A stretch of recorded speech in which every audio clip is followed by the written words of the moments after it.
No one knew whether it would work, or if it did work, whether it would win an audience.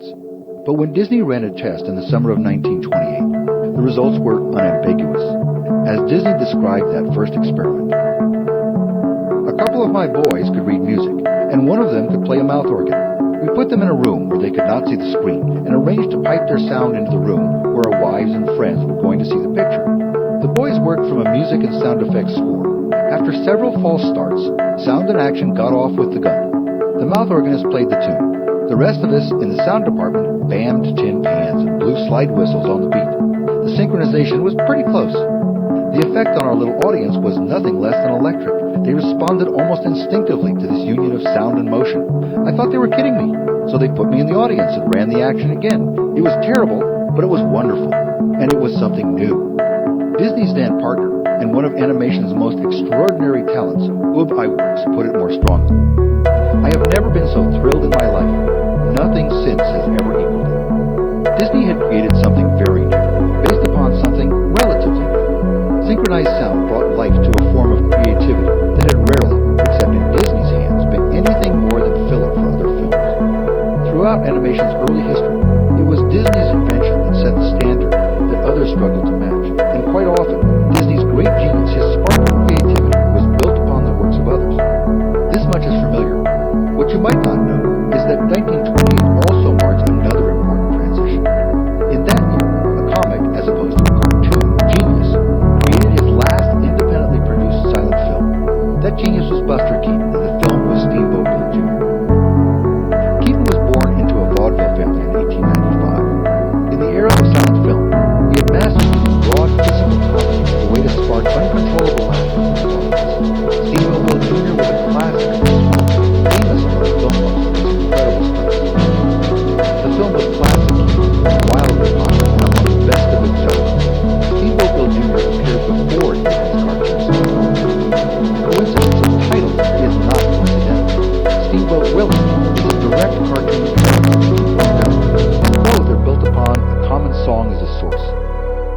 It is not just from the invention of synchronized sound and the jazz singer that we get Steamboat Willie. It is also from Buster Keaton's invention of Steamboat Bill Jr., itself inspired by the song Steamboat Bill that we get Steamboat Willie, and then from Steamboat Willie, Mickey Mouse.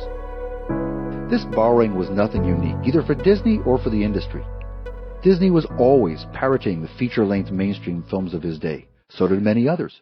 Early cartoons are filled with knockoffs, slight variations on winning themes, retellings of ancient stories. The key to success was the brilliance of the differences. For Disney, it was sound that gave his animation a spark. Later, it was the quality of his work relative to the production-like cartoons with which he competed. Yet these additions were built upon a base that was borrowed. Disney added to the work of others before him, creating something new out of something just barely old. Sometimes this borrowing was slight, sometimes it was significant. Think about the fairy tales of Stroy. If you're as oblivious as I am, you're likely to think that these tales are happy, sweet stories, appropriate for any child in life. In fact, the grim fairy tales are, well, for us grim. It is a rare and perhaps overly ambitious parent who would dare to read these bloody, moralistic stories to his or her child in bed, or any child. Disney took these stories and retold them in a way that carried them into a new age. He animated the stories with both characters and life. Without removing elements of fear and danger altogether, he made fun of the stars and injected a genuine emotion of compassion for the forward of his fear. And not just with the works of the Brothers Grimm.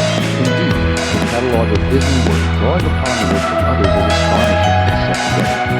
Snow White from 1937, Fantasia 1940, Pinocchio 1940, Dumbo 1941, Bambi 1942, Song of the South 1946, Cinderella 1950, Alice in Wonderland 1951, Robin Hood 52, Peter Pan 1953, Lady and the Tramp 1955, Mulan 1998, Beauty 1959, 101 Dalmatians 61, The Sword and the Stone 1963, and The Jungle Book 1967. Not to mention a recent example that we should perhaps quickly forget, Treasure Planet 2003. In all of these cases, Disney, or Disney Inc., ripped creativity and culture around him, mixed that creativity with his own extraordinary talent, and then burned that mix into the soul of the culture. Rip, mix, and burn. This is a kind of creativity. It is a creativity that we should remember and celebrate. There are some who would say that there is no creativity except in content. We don't need to go that far to recognize it. We can call this Disney creativity, though that would be a different truth. It is more precisely Walt Disney creativity, a form of expression and genius that builds upon the culture around us and makes it something different. In 1928, the culture that Disney was free to draw upon was relatively limited. The public domain in 1928 was not regulated and was therefore held quietly. The average term of copyright is just around 30 years for that minority of creative work that is in fact copyrighted. That means that for 30 years, on average, the authors or copyright holders of the creative work had an exclusive right to control certain uses of the work. To use this copyrighted work in limited ways required the permission of the copyright owner. At the end of a copyright term, a work passes into the public domain. No permission is then needed to draw upon or use that work. No permission and hence no lawyers. The public domain is a lawyer-free zone. Thus, most of the content from the 19th century was free for Disney to use and build upon in 1928. It was free for anyone, whether connected or not, whether rich or not, whether approved or not, to use and build upon. This is the way things always were, until quite recently. For most of our history, the public domain was just over the horizon. From 1790 until 1978, the average copyright term was never more than 32 years, meaning that most culture, just a generation and a half old, was free for everyone to build upon without permission of anyone else. Today's equivalent would be for creative work from the 1960s and 1970s to now be free for the next Walt Disney to build upon without permission. Yet today, the public domain is presumptive only for content from before the Great Depression. Of course, Walt Disney had no monopoly on Walt Disney creativity, nor does America. The norm of free culture has, until recently, and except within totalitarian nations, been broadly exploited and quite universal. Consider, for example, a form of creativity that seems strange to many Americans, but that is inescapable within Japanese culture: manga or comics. The Japanese are fanatics about comics. Some 40% of publications are comics, and 30% of publication revenues derives from comics. They are everywhere in Japanese society, at every magazine stand carried by a large portion of commuters on Japan's extraordinary system of public transportation. Americans tend to look down upon this form of culture. That's an unattractive characteristic of ours. We're likely to misunderstand much about manga because few of us have ever read anything close to the story that these graphic novels tell us. For the Japanese, manga covers every aspect of society. For us, comics are many kinds. And anyway, it's not as if the New York subway George Stroy and Hemingway, people of different cultures, distract themselves in their own way. Japanese is distinctly different. But my purpose here is not to understand manga. It's to describe a variant of manga that from a lawyer's perspective is quite odd, but from a Disney perspective is quite familiar. This is the phenomenon of doujinshi. Doujinshi are also comics, but they are a kind of copycat comic.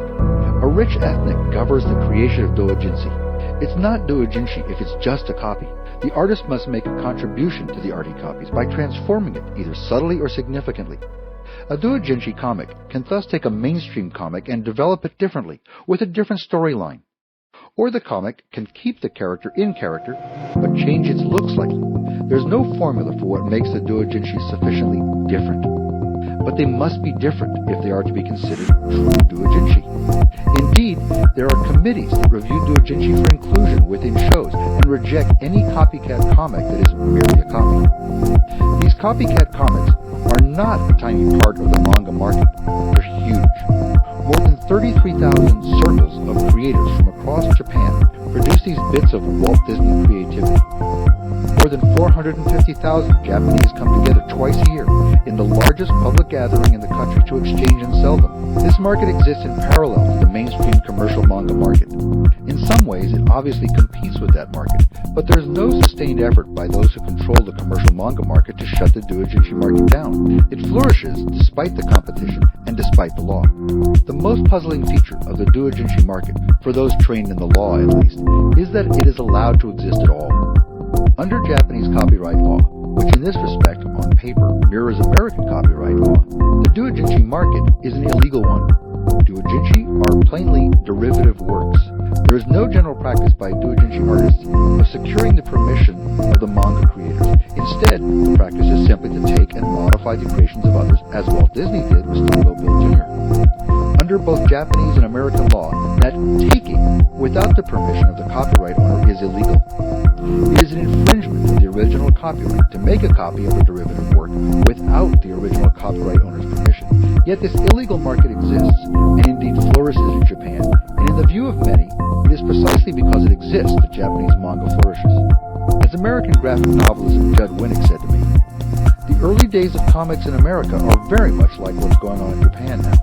American comics were born out of copying each other. That's how the artists learned to draw, by going into comic books and not tracing them, but looking at them and copying them, and then building from them. American comics now are quite different, Winnick explains, in part because of the legal difficulty of adapting comics the way doujinshi are allowed. Speaking of Superman, Winnick told me, there are these rules, and you have to stick to them. There are things Superman cannot do. As a creator, it's frustrating to stick to some parameters which are 50 years old. The norm in Japan mitigates this legal difficulty. Some say it's precisely the benefit accruing to the Japanese manga market that explains the mitigation. Temple University law professor Salil Mehra, for example, hypothesizes that the manga market accepts these technical requirements because they spur the manga market to be more wealthy than consumption. Everyone will be worse off if doujinshi were banned, so the law does not ban doujinshi. The problem with the story, however, as Mehra points out, is that the mechanism for reducing the laissez-faire response it may well be that the market as a whole is better off if doujinshi are permitted rather than banned, but that doesn't explain why the copyright if the law has no general exception for doujinshi, and indeed in some cases individual manga artists have sued doujinshi artists, why is there not a more general pattern of blocking to taking culture? I spent 4 wonderful months here, and I asked this question often. Perhaps the best account in the end was offered by a friend in a major Japanese law. We don't have enough lawyers to talk about. There just aren't enough resources to prosecute cases. This is a theme to which we will return, that regulation by law is a function of both the words on the book and the cost of making those words have effect. For now, focus on the obvious question. Would Japan be better off with more lawyers? Would manga, which the doujinshi artists were regularly prosecuted, would the Japanese gain something important if they could end this practice of uncompensated share? Does piracy here hurt the victims of piracy, or does it help them? Would lawyers fighting this piracy help the client or hurt them? Let's pause for a minute. If you're like I was a decade ago, or like most people are when they first started thinking about it, it's just about now to tell us about something we live in a world that celebrates democracy. I'm one of those celebrants. I believe in the value of property in general, and I also believe in the value of that weird form of property lawyers are intellectual property. A large, diverse society cannot survive without property. A large, diverse society and modern society cannot flourish without intellectual property. But it takes just a second reflection to realize that there's plenty of value out there that property doesn't. I don't mean money can't buy you love, but rather value is plainly part of the process of production, including commercial as well as non-commercial production. If Disney animators had stolen a set of pencils from Raw Steamboat, we'd have no hesitation in condemning that taking into law, even though trivial, even if unnoticed. Yet there was nothing wrong, at least under the law of the day, with Disney taking from Buster or from the Brother of Grimm. There was nothing wrong with taking from King, because Disney's use would have been considered.